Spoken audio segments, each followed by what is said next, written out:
I got two more questions. I want to squeeze them both in. You met with President Trump this past week. He spoke highly of the job that you're doing. You spoke highly of the job that he is doing. I wonder, did you get any pushback from some of your fellow Democratic governors, maybe people in the Biden campaign, that perhaps it's not too helpful to be praising President Trump just months before the presidential election? Well, look, I happen to be a Democrat, but what I've said is he's the president we have. And I owe it to the people of my state who elected me to work with any president to really make sure that we can save lives, get our economy going in our state. We're proud to be getting our economy going in a safe, reasonably safe way. Stores have been open for a couple weeks now in most areas of our state.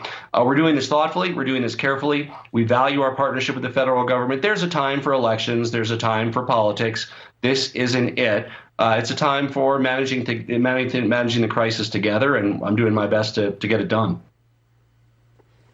Finally, your state just changed the way that you count COVID deaths, and as a result, you lowered the total in Colorado from about 1,100 to 878. One, why did you change that process of how you count them, the criteria for that? And two, do you think the number of deaths should be a political issue as it seems to be becoming?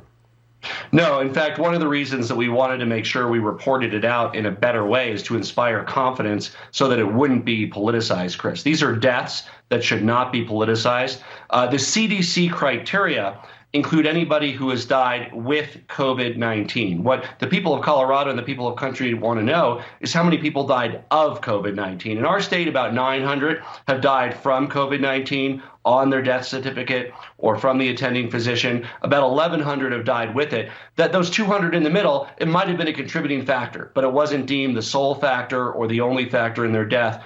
I also want to point out, Chris, that of course there's likely cases that should be counted as COVID deaths that people have missed, doctors have missed. There's probably some of those as well. But the numbers are all fairly close, whether it's 900 or 1,100 in our state, a few 100,000 across the world. We know that this can kill people of all ages. It's particularly dangerous for people in their 70s and 80s and those with pre-existing conditions. But it's a bad bug. Governor Polis, thank you. Thanks for taking time out of your weekend to talk with us, sir.